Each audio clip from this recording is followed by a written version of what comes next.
Mali kunnafoni cakɛlaw ka hamina tɛ fosi ye ka se ka kunnafoni jɛlen ɲini ka di aw ma k'aw to aw sigiyɔrɔ la ka sɔrɔ aw ma degun ni ka o sɔrɔ an b'aw ladɔniya ka fɔ ko bi ye février kalo tile 18 ye san 2025 aw bisimila kunnafoni ale waati sera.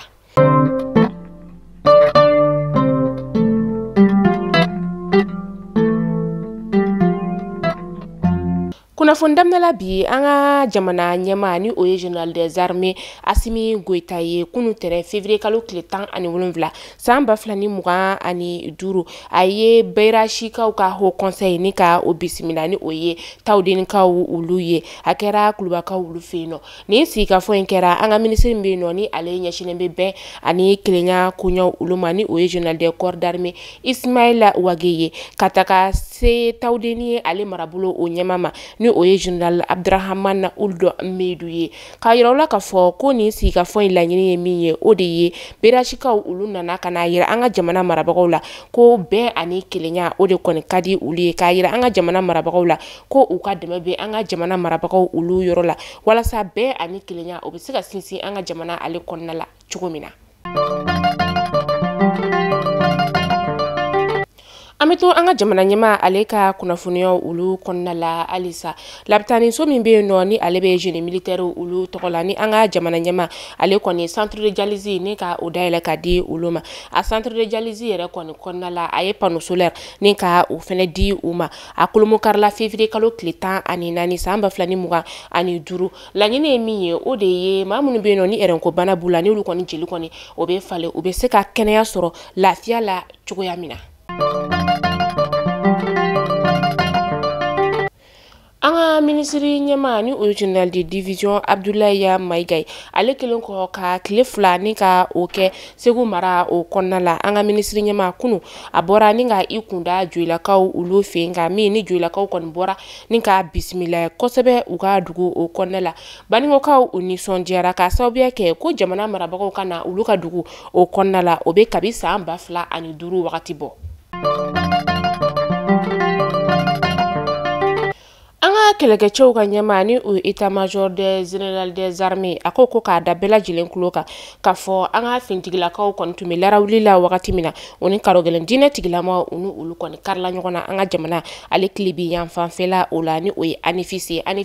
ale bɛ Gawo o mara la a kɛra février kalo tile 16 san 2025 an ka fintigilaka maa 4 olu kɔni jogina karogɛlɛn diinɛ tigilamaw la dankarila maa 7 bɔɲɔgɔnko olu ka bunahadamadenya la u ka bolomafɛn sen 4 ni o suguya pick-up ye ani ka taa se u ka kɛlɛkɛminan caman ma u y'olu kɔni fɛnɛ ni ka o minɛ u la février kalo tile 17 san 2025 su nɛgɛ kaɲa 3 tɛmɛnen ni sanga 30 ye wagati min na sanfɛ pankuru fɛnɛ kɔni ale ye karogɛlɛn diinɛ tigilama dɔw dagayɔrɔ kɔni ni ka o bunte ka jigin a maa minnu bɛ yen nɔ sa n'u kɔni tun bɛ a kɔnɔna la dankarila olu ka bunahadamadenya la maa caman bɛ yen nɔ karogɛlɛn diinɛ tigilamaw la olu kɔni tun bɛ ka ɲini u kun dogolen bɛ nin yɔrɔ kofɔlen o de la min maa minnu yɛrɛ kɔni ni olu kɔni tun bɛ bolimafɛn bolilaw ka sira tigɛ u la walasa u kana se ka u ka boli kɔni kɛ a kɛcogo ɲuman kɔni o la an ka kɛlɛkɛcɛw ka ɲɛma ni o ye état major des général des armées ko k'a da bɛɛ lajɛlen kulo kan bɛɛ k'i hakili sigi banbaganciwale tigilamaw mana kɛ yɔrɔ o yɔrɔ u bɛ don u nɔfɛ ni ka u labɔ.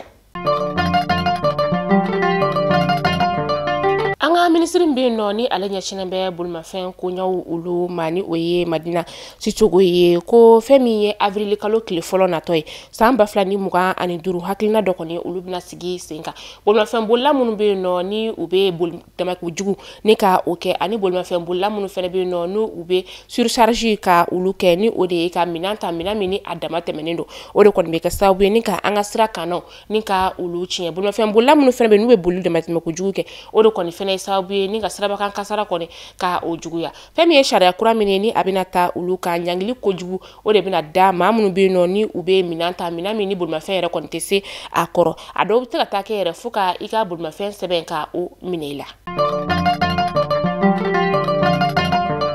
Meteo ale ye kunnafoniya ni ka o bɔ ka bi ka yira ka fɔ k'an bɛ wagati min na i n'a fɔ sisan kɔni donna funteni na. Funteni kɔni ale fanga bɛna bonya kosɛbɛ ɲinan san o kɔnɔna la ka kɛ ni salon kɔni fɛnɛ o ta ye min ni a bɛna kɛ sababu ye ka fɛn min ye kɛnɛyaw kɔni ni ka olu kɔni gɛlɛya dɔɔni bunahadamadenya taasiraw olu kɔni fɛ. A ɲinilen bɛ maa minnu bɛ yen nɔ ni olu ye maakɔrɔbalamɔgɔw ye ji kɔni ka di olu ma ani u ka bila sumaya fanfɛla la ka taga se denmisɛnw olu kɔni ma bɛɛ lajɛlen kɔni ka ji kɔni ka o kɛ i talan ka sababu kɛ ɲinan funteni kɔni ale tɛna nɔgɔya.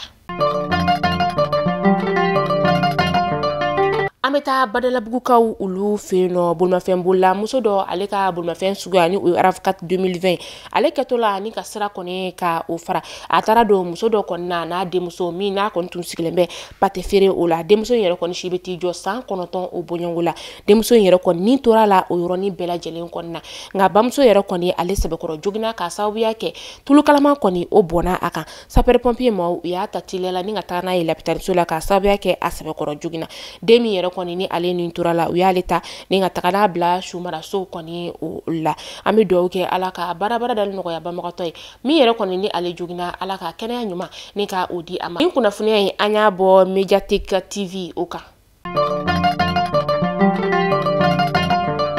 An ɲɛ bɛ denyɛrɛnin min na ja la ale bangera kunun nɛgɛ kanɲɛ 16 o wagati ka taa kɛɲɛ nɛgɛ kanɲɛ 19 wagati kɔni ma a suɲɛna fɛn min ye lapitaniso min bɛ yen nɔ an ka faba kɔnɔ la ni o ye sigida 4 lapitaniso o ye a yera k'a fɔ muso dɔ kɔni ni ale kɔni ma a lakodɔn k'a den bamuso kɔni k'a to sunɔgɔ la wagati min na ni den bamuso yɛrɛ kɔni y'a laɲini k'a bɛ taa fitiri kɔni ka o seli maa lakodɔnbali yɛrɛ kɔni ko k'a b'i janto den na yanni mamuso ka bɔ fitiri seli yɔrɔ o la mamuso nana wagati min na a nana sɔrɔ a kɔni ye den suɲɛ kɔni ni ka taga ni a ye den somɔgɔ minnu kɔni bɔra dugu la ka na olu kɔni y'u ta kɛ kasi kɔni o banbali ye ka sababuya kɛ den kɔni ale tunna a laɲininen don maa ŋaniya ɲumantigiw fɛ maa o maa kɔni mana kɛ nin den kɔni ale ye fɛn ye i k'i senfa biribiri ni ka se n'a ye an ka fintigilakaw olu kɔni ma den yɛrɛ kɔni ale ye den cɛmanin de an ye nin kunnafoniya in kɔni bɔ Kati 24 ale ka bɔlɔlɔsira o kan.